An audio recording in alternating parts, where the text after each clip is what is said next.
Good morning students. Fourth chapter direct and inverse proportion அதான் நம்ம இந்த கிளாஸ்ல பார்க்க போறோம். Fourth chapterல வந்து ரெண்டு எக்ஸசைஸ் இருக்கு. 2 எக்ஸசைஸ் அதாவது 4.1 4.2 மெயினா. 4.1 வந்து டைரக்ட் ப்ரொபோர்ஷனை பேஸ் பண்ணியிருக்கு. 4.2 வந்து இன்வெர்ஸ் ப்ரொபோர்ஷனை பேஸ் பண்ணியிருக்கு. அப்போ டைரக்ட் ப்ரொபோர்ஷன்னா என்னங்கிறத தெரிஞ்சுக்கணும் ஃபஸ்ட்டு. இப்போ டைரக்ட் ப்ரொபோர்ஷன்னா குவான்டிட்டி வந்து சேமாக இன்க்ரீஸிங் ஆனால் அதே மாதிரி இன்க்ரீஸிங் ஆகணும். 2 குவான்டிட்டியை பேஸ் பண்ணி தான் இருக்கும். ஒன்று வந்து என்ன இருக்கும், நமக்கு நம்பர் ஆஃப் அடுத்த அமௌண்ட்டை பேஸ் பண்ணியிருக்கோம், இல்லைன்னா டிஸ்டன்ஸு, கெப்பாசிட்டி லிட்டர்ஸ், பெட்ரோல்ஸு, அதை பேஸ் பண்ணி சம்ஸ் நமக்கு இருக்கும். இப்போ ரெண்டுமே இன்க்ரீஸிங் ஆகணும், இல்லை ரெண்டுமே டிக்ரீஸிங் ஆகிருந்தால் தான் அது டைரக்ட் ப்ரொபோர்ஷனில் நமக்கு வரும். Fourth chapter direct and inverse proportion. அதில் ஃபஸ்ட்டு என்ன சொல்லியிருக்காங்கன்னா ரேஷியோ ஆல்ரெடி நமக்கு தெரிஞ்ச விஷயந்தான். ரேஷியோங்கிறது என்ன சொல்கிறாங்கன்னா, ratio is the comparison of two quantities of the same kind. Ratio is the comparison of two quantities of the same கைண்டை பேஸ் பண்ணி 2 குவான்டிட்டி இருக்கணும். அதுதான் A:B. இதை எப்படி ரீட் பண்ணால் A:Bங்கிறத நம்ம ரீட் பண்ணணும். அடுத்து ப்ரொபோர்ஷனுங்கிறது என்னென்னு பாருங்கள். when 2 ratios A:B and C:D are equal, then we say that the ratios are in proportion. அதாவது 2 ரேஷியோ எடுக்கிறாங்க, A:B and C:D are equal, then we say that the ratios are in proportion சொல்கிறாங்க. அதை எப்படி use பண்ணுவோம், A:B is as double இருக்கனால is as C:D.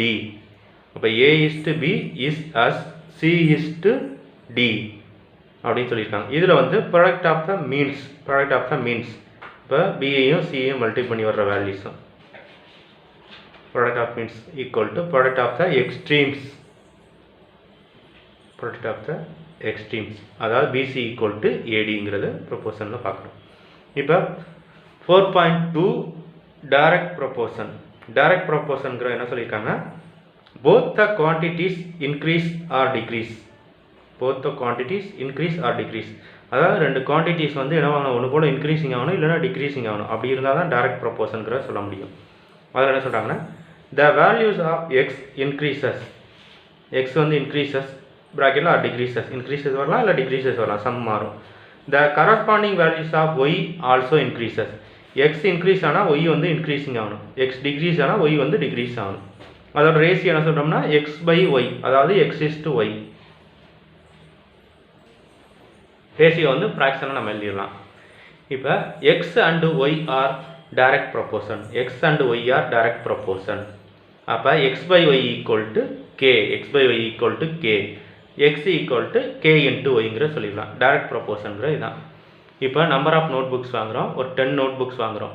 Number of note books வந்து 10, அதோட cost வந்து 200 rupees. 10 நோட் புக்கோட காஸ்ட் வந்து 200 rupees. இதே நம்பர் ஆஃப் நோட் புக் வந்து 5 வாங்குகிறோம். அப்போ அதோட காஸ்ட் என்னன்னு கொஸ்டினில் கேட்பாங்க. அப்போ நம்பர் ஆஃப் நோட் புக்ஸ் என்னவாகுது, 10லேருந்து 5ங்கிறது டிக்ரீஸிங் ஆயிடுச்சு. அப்போ அமௌண்ட் என்னவாகும், 200லேருந்து டிக்ரீஸிங் ஆகும். அப்போ ரெண்டுமே சேம் குவான்டிட்டி வந்து டிக்ரீஸிங் ஆகுது. அதனால இது நம்ம என்ன சொல்கிறோம், டைரக்ட் ப்ரொபோர்ஷனுங்கிறத நம்ம சொல்கிறோம். டைரக்ட் ப்ரொபோர்ஷனுங்கிறதுனால இதை டைரக்ட் ப்ரொபோர்ஷனுங்கிறத சொல்கிறோம். இப்போ இதுலேயே வந்து டைரக்ட் ப்ரொபோர்ஷன் அனதர் மெத்தட் ஒன்று இருக்குது, யூனிட்டரி மெத்தடுங்கிற கொஸ்டின்லேயே கேட்பாங்க. அப்போ என்ன சொல்கிறோம் பாருங்க, first the value of 1 unit will be found. It will be useful to find the value of the required number of units. அதாவது அவங்க கொடுத்துருக்க வேல்யூஸ் வந்து 5 மெம்பர்ஸ் 10 மெம்பர்ஸ் அந்த மாதிரி கொடுத்துருப்பாங்க. அதை 1 மெம்பர்ஸ்க்கு நம்ம கன்சிடர் பண்ண ஃபஸ்ட்டு 1 மெம்பர்ஸ்க்கு கன்சிடர் பண்ணிவிட்டு அவங்க ஹவு மெனி மெம்பர்ஸ் கேட்குறாங்களோ அதையும் அந்த 1 மெம்பர்ஸோட வேல்யூஸையும் மல்டிபிள் பண்ணி வர்றது தான் நமக்கு யூனிட்டரி மெத்தடுங்கிறது. இப்போ பாருங்கள் example, the cost of 2 notebooks equal to 24 rupees. 2 note புக்ஸோட காஸ்ட் வந்து 24 rupees. அப்போ 1 நோட் புக் என்ன சொல்கிறோம் பாருங்கள், அப்போ 24 2ஆல் டிவைட் பண்ணோம்னா 1 நோட் புக் காஸ்ட் கிடச்சிடும். 24 2ஆல் கேன்சல் பண்ணோம்னா 12ங்கிறது தான் 1 நோட் புக் காஸ்ட். இப்போ 5 நோட் புக் கேட்குறாங்க, 5 நோட் புக்ஸோட cost 5 into 12 multi 5 12s are 60. அப்போ 5 நோட் புக்ஸோட காஸ்ட் வந்து நமக்கு 60 rupeesங்கிற கிடச்சிரும். இதுதான் யூனிட்டரி மெத்தட். இப்போ எக்ஸசைஸ் 4.1 பார்க்க போகிறோம். எக்ஸசைஸ் 4.1ல் ஃபஸ்ட்டு ஃபில்லிங் த பிளான்ஸ். அதில் வந்து ஃபஸ்ட்டு 5 சப்டிவிஷன் இருக்குது. அதில் ஃபஸ்ட்டு ஒன் பாருங்கள், if the cost of 8 apples is 56 rupees. Then the cost of 12 apples is dash கேட்குறாங்க. இப்போ 8 ஆப்பிள்ஸோட காஸ்ட் வந்து 56 ருபீஸ் எழுதியாச்சு. அப்போ 1 ஆப்பிள் காஸ்ட் கொண்டு வரோம்னா 56 வந்து 8ஆல் டிவைட் பண்ணிடும். 1 8s are 8, 7 8s are 56. அப்போ 1 ஆப்பிளோட காஸ்ட்னு வந்துருச்சு 7 ருபீஸ் கிடச்சிருச்சு. நமக்கு how many ஆப்பிள்ஸ் தேவை? 12 ஆப்பிள்ஸோட cost. 12 apple cost equal to 12 into 7. 12 into 7ங்கிற 84, அமௌண்ட் ருபீஸ் 84. அப்போ ருபீஸ் 84ங்கிறது நமக்கு கிடச்சிருச்சு. இது வந்து யூனிட்டரி மெத்தடில் பார்த்துருக்கோம். அடுத்து பாருங்கள் செகண்ட் ஒன்.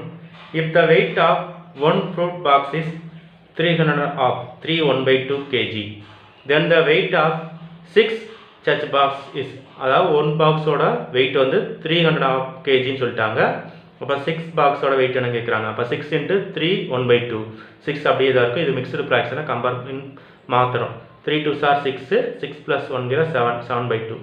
இப்போ இதை கேன்சல் பண்ணோம். 1 2s are 2, 3 2s are 6. அப்போ 3 into 7 என்ன வந்துடும்? 21 kg.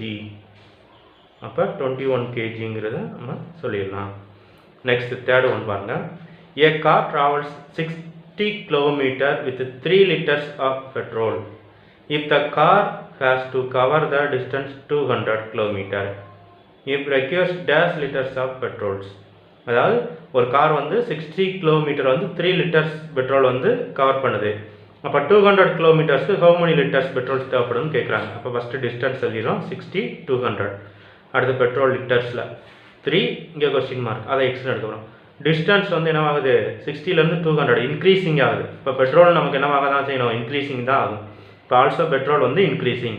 அப்போ என்ன சொல்லிடலாம்? டைரக்ட் ப்ரொபோர்ஷன்கில் இது எக்ஸு இது ஒய். அப்போ எக்ஸு டிவைடட் பை ஒய், அதாவது எக்ஸ் டிவைடட் பை ஒய்ங்கிறத நம்ம எப்படி யூஸ் பண்ண போகிறோம்னா central formula x1 by y1 equal to x2 by y2. இந்த ஃபார்முலா நம்ம அப்ளை பண்ண போகிறோம். இந்த ஃபார்முலா அப்ளை பண்ணிடலாம் நமக்கு என்ன வேல்யூஸ் கிடைக்குங்கிறத நம்ம பார்க்கணும். அப்போ x1 60, y1 200. பெட்ரோல் இது எக்ஸு இது ஒய். அப்போ 60/3 ஈக்குவல் டு 200/x. அப்போ இதை கிராஸ் பண்ணணும். எக்ஸ் தான் தேவை. எக்ஸ் இந்த பக்கம் கொண்டு வந்துடும். 60/3 ரைட் சைடு கொண்டு போயிட்டோம்னா 3/60 ஆகிடும். இப்போ 1 0 வந்து நம்ம ஃபஸ்ட்டு கேன்சல் பண்ணிடலாம். அடுத்து 3 2 3s are 6, 1 3s are 3. அடுத்து 1 2s are 2, 10. இப்போ என்ன வந்துடும்? 10 லிட்டர் பெட்ரோல் வந்து நமக்கு தேவைப்படுது 200 கிலோமீட்டர்ஸ் கவர் பண்ணுறதுக்கு. அடுத்து ஃபோர்த் ஒன் பாருங்கள். இஃப் 7 மீட்டர் க்ளோத்து, அதாவது 7 மீட்டர் க்ளோத் இது, அதனால் மீட்டரில் வந்துடும். 7 மீட்டர் க்ளோத்து காஸ்ட் வந்து 294.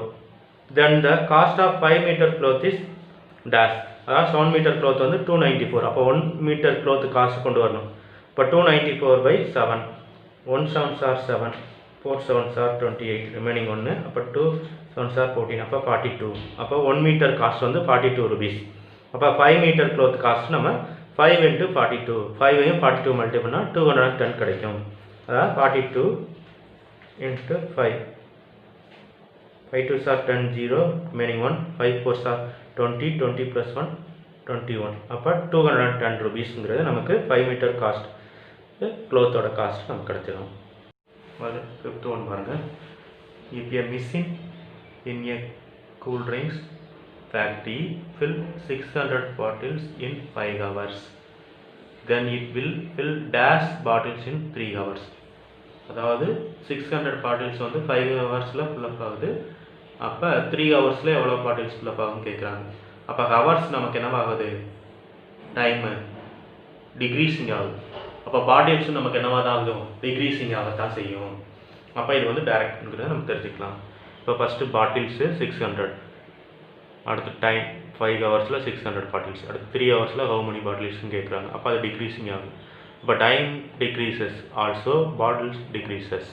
இப்போ டைரக்ட் ப்ரொபோர்ஷன். இப்போ டைரக்ட் ப்ரொபோர்ஷனுங்கிறது நமக்கு x1/y1, x2/y2. இப்போ 600 / 5 equal to X divide by 3. ஏன்னா இதோட வேல்யூஸ் தான் நம்ம கொண்டு வரணும். இப்போ எக்ஸ் தான் தேவை, எக்ஸ் மட்டும் வச்சுட்டு 3 வந்து இங்கிட்டு மல்டிபிகேஷன் கொண்டு வந்துடும். 600 by 5 into 3. இப்போ 5 டேபிள்ஸ் கன்சிடர் பண்ணுவோம். 1 5 or 5, 1 5 or 5, remaining 1, 2 5 or 20, 2 5 or 10, 20 கிடையாது 10. இப்போ 0ங்கிறது அப்படியே கொண்டு வந்துடலாம். அப்போ 120, 3 into 120 இங்கே எக்ஸோட வேல்யூஸ் என்ன வந்துடும் 360 பாட்டில்ஸ். அப்போ 360 பாட்டில்ஸ் தான் நமக்கு எக்ஸ்டெண்ட் பண்ண முடியும் 3 ஹவர்ஸ்க்கு அப்படிங்கிறத நம்ம சொல்லிடலாம். Next true or false. True or ஃபால்ஸில் வந்து ஒரு 5 சம்ஸ் இருக்குது. அதில் ட்ரூ ஆர் ஃபால்ஸ் பார்க்க போகிறோம். Distance travelled by bus and time are in direct proportion. டிஸ்டன்ஸும் டைமையும் பேஸ் பண்ணியிருக்கு, அது டைரக்ட் ப்ரொப்போர்ஷனுங்கிற சொல்கிறாங்க. அது என்னவாக தான் இருக்கும், நமக்கு ட்ரூவாக தான் இருக்கும். அப்போ அதை என்ன சொல்லிடலாம், ட்ரூங்கிற சொல்லிடலாம். அடுத்து செகண்ட் ஒன் பாருங்கள். Expenditure of a family to number of members of the family are in direct proportion. அதாவது எக்ஸ்பெண்டிச்சர் ஃபேமிலியோட மெம்பர்ஸ் கூட எக்ஸ்பெண்டிச்சர் இன்க்ரீஸிங் ஆகும், ஃபேமிலியோட மெம்பர்ஸ் வந்து டிக்ரீஸிங் ஆகலை, எக்ஸ்பெண்டிச்சரும் டிக்ரீஸிங் ஆகிடும். அப்போ இது என்ன ப்ரொப்போர்ஷன், டைரக்ட் ப்ரொப்போர்ஷனுங்கிற சொல்லிடலாம். அதுவும் இது ட்ரூங்கிறத நம்ம சொல்லிடலாம். அடுத்து தேர்ட் ஒன் பாருங்கள். Number of students in a hostel and consumption of food are not in direct proportion. அதாவது நம்பர் ஆஃப் ஸ்டூடெண்ட்ஸ் தகுந்தாப்புல தான் ஹாஸ்டலில் வந்து ஃபுட் ப்ரிப்பரேஷன் பண்ணுவாங்க. நம்பர்ஸ் ஆஃப் ஸ்டூடெண்ட்ஸ் இன்க்ரீஸிங் ஆகலை, ஃபுட்டோட இதுவும் இன்க்ரீஸிங் ஆகும் குவான்டிட்டி. அப்போ அது டேரக்டில் வரும். அவங்கன்னா இவங்க என்ன சொல்லியிருக்காங்க, நாட் சொல்லிட்டாங்க, நாட் டைரக்ட் ப்ரொப்போர்ஷன். இப்போ என்னது ஃபால்ஸு. அடுத்து ஃபோர்த் ஒன் பாருங்கள். இப் மலியா walks 1 kilometer in 20 minutes, then she can cover 3 kilometer in 1 hour. அப்போ 1 கிலோமீட்டர் வந்து 20 மினிட்ஸில் பண்ணுறாங்கன்னா தென் 3 கிலோமீட்டர்ஸ் வந்து நான் 3 கிலோமீட்டர் இன் 1 ஹவர்னு சொல்லியிருக்காங்க. அப்போ 2 கிலோமீட்டர்ஸ் எவ்வளோ நேரம் ஆயிரும், அதாவது 1 கிலோமீட்டர் இன் 20 மினிட்ஸ். இப்போ 2 கிலோமீட்டருங்கிற 40 மினிட்ஸ் ஆகும், 3 கிலோமீட்டருங்கிற 60 மினிட்ஸ் ஆகும். 60 மினிட்ஸ் தான் 1 ஹவர். அப்போ இது என்ன சொல்லிடலாம், இதுவும் நமக்கு ட்ரூ தான். அடுத்து last one. If 12 men can dig a pond in 8 days, then 8 men dig it in 6 days. அப்போ 12 menங்கிறது 8 men ஆகுது. அப்போ இது என்ன ஆகுது நமக்கு, 12க்கு 18. அப்போ மென் வந்து இன்க்ரீஸிங் ஆகுது, டேஸ் அப்போ இன்க்ரீஸிங் ஆகணும். 8 days, ஆனால் இங்கே என்ன வந்துருக்கு 6 days. அப்போ டிக்ரீஸிங் ஆகுது. அப்போ இது வந்து டைரக்டில் வராது, இன்வெர்ஸில் தான் வரும். அதனால் இது என்னது ஃபால்ஸ்.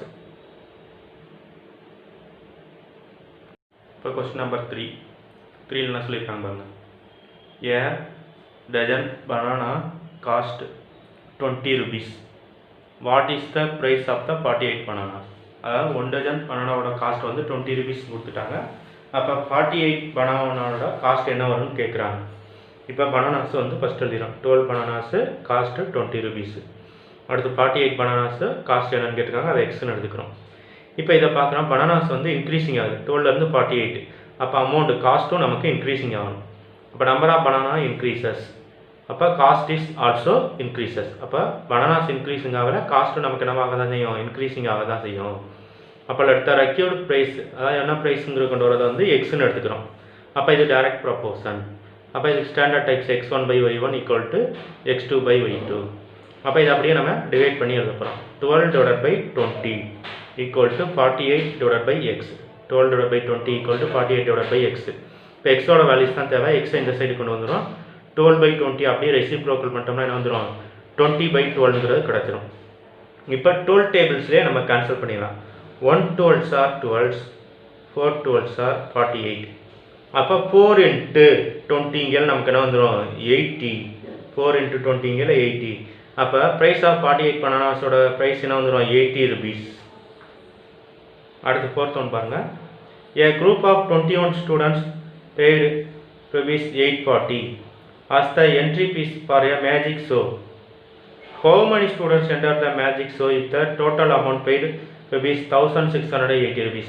அதாவது 21 ஸ்டூடெண்ட்ஸ் வந்து மேஜிக் ஷோன்றதுக்கு 840 rupees ஆகுது. அப்போ 1680 பேட் பண்ணிட்டாங்க. அப்போ ஹவு many ஸ்டூடெண்ட்ஸுங்கிறது கேட்குறாங்க. Number of students 21. அதை வந்து எக்ஸ்னு எடுத்துக்கிட்டோம். என்ட்ரி ஃபீஸ் வந்து சொல்லுவாங்க 840 1680 ருபீஸில் சொல்லிட்டாங்க. அப்போ என்ட்ரி ஃபீஸ் வந்து என்னவாகுது, நமக்கு இன்க்ரீஸிங் ஆகுது. 840லேருந்து 1680க்கு இன்க்ரீஸிங் ஆகுது. அப்போ நம்பர் ஆஃப் ஸ்டூடெண்ட்ஸ் நமக்கு என்னவாகும், 21லேருந்து இன்க்ரீஸிங் ஆக தான் செய்யும். அப்போ number of students is increases, also entry fees is also increases. அப்போ என்ட்ரி ஃபீஸ் இஸ் இன்க்ரீஸிங் ஆகிறதுனால நம்பர் ஆஃப் ஸ்டூடெண்ட்ஸும் நம்ம இன்க்ரீஸிங் ஆகுதுங்கிற சொல்லிடலாம். Let x be the number of ஸ்டூடெண்ட்ஸ்னு எடுத்துக்கிட்டோம். x1/y1 x2/y2. அப்போ 21/840 ஈக்குவல் டு x by 1680. எக்ஸோட வேல்யூஸ் தான் தேவை, எக்ஸை மட்டும் வச்சுக்கிட்டு 1680 அப்படி இங்கே கொண்டு வந்துடும். மல்டிபிகேஷன் வந்து 21/840 இன்ட்டு 1680. இப்போ ஃபஸ்ட்டு 10க்கு 0 கேன்சல் பண்ணிடலாம். அடுத்து 121 sir 21, 420 sir 84. Next 14 sir 4, 44 sir 60, 24 sir 8. அப்போ என்ன வந்து நமக்கு எக்ஸோட வேல்யூ வந்து 42. அப்போ எவ்வளோ வேல்யூஸ் நமக்கு கிடைக்குது, 42 மெம்பர்ஸ் ஸ்டூடெண்ட்ஸ் வந்து நம்பர் ஆஃப் ஸ்டூடெண்ட்ஸ் வந்து 42ங்கிறத நம்ம சொல்லிடலாம். Number 5. A birthday party is arranged in the floor of hostel. 120 people. Take 8 trips in a lift to go the party hall. If 12 trips were moved, how many people would have to attend the party? அதாவது ஒரு birthday party arrange இந்த ஹாஸ்டலில் வந்து இது பண்ணுறாங்க, ஃப்ளோரில் use பண்ணியிருக்காங்க. இங்கே 120 பீப்புள்ஸ் வந்து இருக்கிறாங்க. 8 ட்ரிப்ஸ் வந்து லிஃப்ட்டில் வந்து ஜாயின் பண்ணுறாங்க. 120 பீப்புள்ஸ் வந்து 8 ட்ரிப்ஸ் ஆகுது. அப்போ 12 ட்ரிப்ஸுங்கிற how many peoples attend the பார்ட்டின்னு கேட்குறாங்க. அப்போ number of peoples equal to 120. அப்போ ஹவு மணிங்கிறதுனால எக்ஸ்னு எடுத்துக்கிட்டோம். நம்பர் ஆஃப் ட்ரிப்ஸ் வந்து 120க்கு வந்து 8 ட்ரிப்ஸு. அப்போ 12 ட்ரிப்ஸ்க்கு என்ன வரும்னு கேட்குறாங்க. இப்போ ட்ரிப்ஸ் வந்து இன்க்ரீஸிங் ஆகுது. நம்பர் ஆஃப் ட்ரிப்ஸ் வந்து 80லேருந்து 12க்கு இன்க்ரீஸிங் ஆகுது. அப்போ பீப்புள்ஸ் வந்து 120லேருந்து நமக்கு இன்க்ரீஸிங் ஆகும். இப்போ number of trips increases, also number of people increases. அப்போ direct proportion. Let x be the number of peoples. Let x be the number of peoples. x1/y1 x2/y2 அப்படிங்கிற general ஃபார்மேட்டை நம்ம use பண்ணிக்கிறோம். அப்போ 120/8 equal to x/12. 12 மட்டும் இந்த side கொண்டு வந்துடும். 12 மட்டும் இந்த சைடு கொண்டு வந்துடும். 120/8 இன்ட்டு 12 டிவிஷனில் இருக்கலாம், மல்டிபிகேஷன் வந்துடும் எக்ஸ். இப்போ இதை கேன்சல் பண்ணணும். ஃபஸ்ட்டு இதை வந்து 4 types. 2 4s are 8, 3 4s are 12. Next 2 tables. 1 2s are 2, 6 2s are 12, 0ங்கிற அப்படியே வந்துடும். அப்போ 60 இன்ட்டு 3, 3 இன்ட்டு 6ங்கிற 18, அப்படியே அந்த 0 நம்ம ஆட் பண்ணிடுவோம். அப்போ 180 பீப்புள்ஸ். அப்போ நம்பர் ஆஃப் பீப்புள்ஸ் வந்து நம்ம என்ன செஞ்சிடுவோம், 180 பீப்புள்ஸ் வந்து அந்த பார்ட்டி வந்து 12 ட்ரிப்பில் வந்து அட்டன் பண்ணுவாங்கிற நம்ம சொல்லிடலாம். 6 ஒன் பாருங்க. The shadow of a pole with the height of 8 metre is 6 metre. 8 metre 6 metre ஷேடோன்னு சொல்லிட்டாங்க. If the shadow of the another pole measure at the same time is 30 metre. Find the height of the pole அப்படிங்கிறது கேட்குறாங்க. அதாவது shadow of a pole with the height 8 metre is 6 metre. அதாவது 8 meter ஹைட்டில் 6 meter shadow இருக்குது. 8 meter ஹைட்டில் 6 meter shadow, length of shadow. அதாவது 30 metre shadow வந்து எவ்வளோ ஹைட் இருக்குன்னு கேட்குறாங்க. எக்ஸ்ன்னு எடுத்துக்கிட்டோம். அப்போ ஹைட் ஆஃப் த போல் 8, இங்கே வந்து x. Length of the shadow வந்து 6, 30. அப்போ லென்த் ஆஃப் த ஷேடோ 6லேருந்து 30 இன்க்ரீஸிங் ஆகுது. Length of the shadow increases. Also height of the pole வந்து என்னவாக தான் இருக்கும், நமக்கு இன்க்ரீஸிங்காக தான் இருக்கும். அப்போ எக்ஸோட வேல்யூஸ் இன்க்ரீஸிங்காக தான் வரணும். அதனால direct proportion. Let x be the height of the pole. அப்போ 8/6 equal to x/30. 8/6 equal to x/30. x1/y1 equal to x2/y2. அப்போ ஹைட் ஆஃப் த போலையும் லென்த் ஆஃப் த ஷேடோ 8/6. அடுத்த செகண்டுக்கு வந்து x/30. எக்ஸோட வேல்யூ தான் தேவை. அப்போ டிவிஷன் உள்ள 30 அப்படிங்கிட்டு மல்டிபிகேஷன் கொண்டு வரும். 8/6 இன்ட்டு 30. இப்போ 6 கேன்சல். 1 6 are 6, 5 6 are 30. இப்போ 8/5 ஆர் நமக்கு வந்துடும் 40. அப்போ ஹைட் ஆஃப் த போல் வந்து என்னவாக தான் இருக்கும், 40 metres. Height of the pole வந்து 40 மீட்டர்ஸ். அடுத்து question number 7. A postman can sort out of 738 letters in 6 hours. How many letters can be sorted in 9 hours? அதாவது ஒரு போஸ்ட்மேன் வந்து 738 லெட்டர்ஸ் வந்து 6 ஹவர்ஸ் இது பண்ணுறாங்க. அப்போ 9 ஹவர்ஸில் ஹவு many லெட்டர்ஸுங்கிறது கேட்குறாங்க. அப்போ நம்பர் ஆஃப் லெட்டர்ஸ் 738, எவ்வளோ லெட்டர்ஸுங்கிறனால எக்ஸ்ன்னு எடுத்துக்கிட்டோம். டைம் ஹவர்ஸ் 738 லெட்டர்ஸ் வந்து 6 ஹவர்ஸு. அப்போ 9 ஹவர்ஸில் ஹவு many லெட்டர்ஸ்ன்னு கேட்குறாங்க. இப்போ ஹவர்ஸ் நமக்கு என்ன ஆகுது, 6லேருந்து 9 இன்க்ரீஸிங் ஆகுது. டைம் வந்து இன்க்ரீசஸ். அப்போ letters also increases. Time increasing ஆகும், லெட்டர்ஸ் வந்து இன்க்ரீஸிங் ஆகும். நம்பர் ஆஃப் லெட்டர்ஸ் வந்து எக்ஸ்ன்னு எடுத்துக்கிட்டோம். நம்பர் ஆஃப் லெட்டர்ஸ் வந்து எக்ஸ்ன்னு எடுத்துக்கிட்டோம். டைரக்ட் ப்ரொபோர்ஷனுங்கிறது தெரியும். x1 by y1 equal to x2 by y2. அப்போ 738 divided by 6 equal to x by 9. 738 by 6 equal to x by 9. இப்போ டிவிஷனோட 9 வந்து மல்டிபிகேஷன் கொண்டு வந்துடணும். அப்போ 738 by 6 into 9 equal to x. இதை ஃபஸ்ட்டு கேன்சல் பண்ணணும். இப்போ 2 3s are 6, 3 3s are 9, 1 2s are 2, 3 2s are 6, remaining 1, 6 2s are 12, remaining 1, 9 2s are 18. அப்போ 369 into 3, 369 into 3. அப்போ 9 3s are 3 9s are 27, remaining 2, 3 8 6 are 18, 18 plus 2 20, 0, remaining 2, 3 3s are 9, 9 plus 2 11. அப்போ 1107 letters வந்து என்ன பண்ணியிருப்பாங்க 6 ஹவர்ஸில் வந்து 1107. அடுத்து நெக்ஸ்ட் ஒன் வந்து 8th சம் பாருங்க. If half metre cloth cost, half metre க்ளோத்தோட காஸ்ட் வந்து 15 rupees சொல்லிட்டாங்க. ஹாஃப் மீட்டர் க்ளோத்தோட காஸ்ட் வந்து 15 rupees. Find the cost of the 8 1/3 meters of the same cloth. அதே சேம் க்ளாத்தில் 8 1/3 meters எடுக்கிறாங்க. இப்போ காஸ்ட் ஆஃப் க்ளோத் வந்து 15, அது அனதர் காஸ்ட்டு எவ்வளோங்கிறது நம்ம கொண்டு வரணும், அதனால் அது x. Length of the cloth வந்து ஹாஃப்ங்கிறனால 1/2. இப்போ 8 1/3ங்கிற மிக்சடு ப்ராக்ஷனாக கன்வெர்ட் பண்ணோம். 8 3s are 24, 24 plus 1 25, 25/3. இப்போ க்ளோத் வந்து இன்க்ரீஸிங் ஆகுது, 1/2லேருந்து 25/3ங்கிற இன்க்ரீஸிங் ஆச்சு. அப்போ நமக்கு காஸ்ட் இன்க்ரீஸிங் ஆகும். அப்போ length increases also cost increases. அப்போ direct proportion X be the cost. இப்போ x1 by y1 equal to x2 by y2. அப்போ 15 divided by 1/2 equal to x divided by 25/3. 15 அப்படியே எழுதிடலாம், 1/2 2/1 எழுதிடலாம், 20/3 அப்படியே நம்ம மல்டிபிகேஷன் கொண்டு 20/3. இப்போ 1 3s are 3, 5 3s are 15. இப்போ 5 2s are 10, 10 into 25 அப்படிங்கிற வரும் 10 into 25. அப்போ 250. அப்போ amount cost of 8 1/3 meter clothes வந்து அமௌண்ட் என்ன வந்துடும் 250 மீட்டர்ஸுங்கிற நமக்கு கிடச்சிரும். Question number 9. The weight of 72 books in 9 kg. What is the weight of the 40 books using unitary method? இதுக்கு முன்னாடி பார்த்தது டைரக்ட் ப்ரொபோர்ஷன், அந்த மெத்தடை பேஸ் பண்ணி பார்த்தோம், டிவைட் பண்ணி கேன்சல் பண்ணி. யூனிட்டரி மெத்தட்னா ஒன்று இதுக்கு வந்து நமக்கு காஸ்ட்டோ வெயிட்டோ கொண்டு வந்துட்டு அதிலேருந்து ஹவு மணிங்கிறத நம்ம மல்டிபிள் பண்ணி கொண்டு வரணும். இப்போ பாருங்கள், வெயிட் ஆஃப் 72 புக்ஸ், 72 புக்ஸோட வெயிட் வந்து 9 kg. அப்போ 1 புக்ஸோட வெயிட் நம்ம பார்க்கணும், வெயிட் ஆஃப் 1 புக்ஸ். அப்போ 72 அப்படியே டிவிஷன் கொண்டு வந்துடணும், 9/72 kg. கேன்சல் பண்ணாமல் அப்படியே வச்சுட்டு அடுத்து மல்டிபிள் பண்ணிடுவோம். Weight of 40 books equal to, அப்போ 1 புக்ஸோட வெயிட் வந்து 9/72 kg. அப்போ 40 புக்ஸுங்கிற 40 into 9/72. இப்போ இதை கேன்சல் பண்ணிடலாம். 1 9s are 9, 72. 72ல ஹவு many டைம்ஸ் 9s இருக்குன்னு பார்க்கணும். 8 டைம்ஸ் இருக்கும். 8 9s are 72. அடுத்து 1 8s are 8, 5 8s are 40. அப்போ 40 புக்ஸோட வெயிட் என்னவா இருக்கும் 5 kg. இதுதான் யூனிட்டரி மெத்தட். அவங்க எந்த மெத்தடும் ஸ்பெசிஃபிக்காக கொடுக்கலைன்னா நீங்கள் 2 மெத்தட்ஸில் எனி மெத்தட்ஸை நம்ம யூஸ் பண்ணிக்கலாம். யூனிட்டரி மெத்தட்னா கம்பல்சரி நம்ம இதை தான் யூஸ் பண்ணணும். நார்மலாக கொடுத்துருந்தா இதையும் யூஸ் பண்ணிக்கலாம், இல்லை இதுக்கு முன்னாடி ப்ரீவியஸ் சம்ஸ் பார்த்தோம்னா அந்த மெத்தட்ஸை நம்ம யூஸ் பண்ணிக்கலாம். Next question number 10. Thamarai base rupees 7,500 as rent for 3 months. With the same rate, how much does she have to pay for 1 year? அதாவது 3 மந்த்துக்கு 7,500 ரெண்ட் வந்து பே பண்ணுறாங்க. அப்போ 1 இயருக்கு ஹவு மணி அமௌண்ட்டுன்னு கேட்குறாங்க. யூனிட்டரி மெத்தடை யூஸ் பண்ண சொல்லியிருக்காங்க, using unitary method.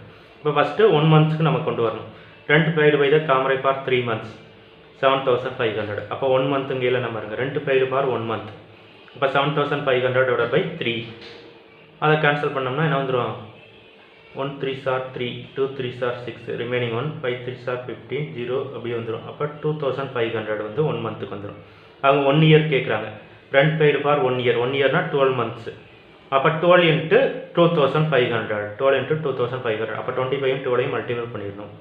25 12, 2 5s are 10 0 remaining 1 2 2s are 4 4 plus 1 5 அடுத்து 1 5s are 5 1 2s are 2 அப்படியே ஆட் பண்ண 0 5 plus 5 10 0 ரிமைனிங் 1 2 plus 1 3 300 வரும் ஆல்ரெடி இங்கே ஒரு 2 0 இருக்குது அதை அப்படியே ஆட் பண்ணியிருந்தோம் அப்போ 30,000 அப்போ 1 இயருக்கு ரெண்ட் எவ்வளோ பே பண்ணியிருப்பாங்க 30,000ங்கிறத நம்ம சொல்லிடலாம் இது யூனிட்டர் மெத்தடில் யூஸ் பண்ணி கொண்டு வந்துடும் அதுக்கடுத்து question number 11 if 30 men can reach a field in 15 days then in how many days can 20 men reach the same field அதாவது 30 men வந்து ஃபீல்டை 15 டேஸில் ஒர்க் பண்ணி ரிப்பேர் ஒர்க்கு கம்ப்ளீட் பண்ணுறாங்க அதே இது வந்து 20 men வந்து ஹவு many டேஸில் வந்து யூஸ் பண்ணுவாங்கன்னு கேட்குறாங்க யூஸிங் யூனிட்டரி மெத்தட் அப்போ 30 men can reach a field in 15 days அப்போ 1 man can be reach in a field அப்போ 30 டிவைட் பண்ணிடும் 15 by 30 அப்போ 150 are 15 250 are 20 அப்போ 1/2 days அப்போ 20 men கேட்குறாங்க அப்போ 20 men can reach a field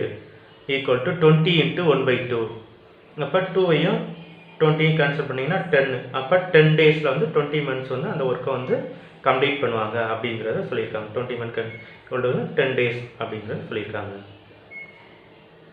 question number 12 only purchase 10 pens for 180 rupees and Kamala buys 8 pens for 96 rupees can you save you but then the cheaper அதாவது ரெண்டு பேர் Benz வாங்கியிருக்காங்க 10 Benz வந்து 180 ருபீஸ்க்கும் 8 Benz வந்து 96 ருபீஸ்க்கும் அப்போ வந்து இதில் வந்து யார் சீப்பாக வாங்கியிருக்காங்க அப்படிங்கிறது கேட்குறாங்க ரேட் கம்மியாக வாங்கியிருக்காங்கிறது using unitary method first Valli பார்த்துருவோம் வள்ளி பர்ச்சேஸ் 10 பென்ஸோட காஸ்ட் வந்து 180 ருபீஸ் இப்போ வள்ளி பர்ச்சேஸ் 1 பென்ஸோட காஸ்ட் நமக்கு என்ன செய்யணும் 180/10 அப்போ அது 0 0 கேன்சல்னா 18 ருபீஸ் 1 பென்ஸோட காஸ்ட் வந்து 18 ருபீஸ் அதே ஒரு கமலா வந்து பர்ச்சேஸ் 8 பென்ஸோட காஸ்ட் வந்து 96 அதே கமலா 1 பென் பர்ச்சேஸ்க்கு வந்து 96/8 அப்போ 1 8s are 8 12 8s are 96 அப்போ 12 ருபீஸ் அப்போ வள்ளி பர்ச்சேஸ் வந்து 18 ருபீஸும் கமலா பர்ச்சேஸ் வந்து 12 ருபீஸ் அப்போ 12ஓட 18 தான் கிரேட்டஸ்ட் அதனால் ₹12 லெஸ் தேன் ₹18 அப்போ 12 தான் நமக்கு கம்மியான ரேட்டு அப்போ கமலா வர்ஜிதா பென் வந்து சீப்புங்கிறத நம்ம சொல்லிடலாம் சீப்பர்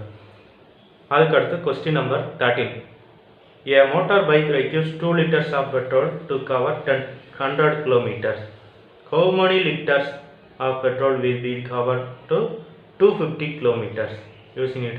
அதாவது ஒரு மோட்டார் பைக் வந்து 2 லிட்டர் பெட்ரோல்ஸ் வந்து 100 கிலோமீட்டர் கவர் பண்ணுது அதே இது how many liters petrol required to cover 250 kilometers 250 kilometers வந்து எவ்வளோன்னு கேட்குறாங்க இப்போ to cover 100 kilometer quantity of petrol required வந்து 2 liters அப்போ 1 மீட்டர் இதில் 1 கிலோமீட்டரில் டிவைட் பை 100 வந்துடும் 1 to cover 1 kilometre petrol required 2/100 அப்படியே அதை டிவிஷன் கொண்டு வந்துடும் எத்தனை டைம்ஸ் இருக்கோ அதை அப்படியே டிவிஷன் 250 கிலோமீட்டருக்கு 2/100 இன்ட்டு 250 இப்போ 100 கேன்சல் பண்ணிடலாம் இது வந்து என்ன செஞ்சுக்கலாம் 2 5s are 10 5 5s are 25 1 2s are 2 இங்கே 1 2s are 2 அப்போ 1 × 5 5 அப்போ 250 கிலோமீட்டர் கவர் பண்ணுறதுக்கு 5 liters பெட்ரோல்ஸ் வந்து தேவைப்படும்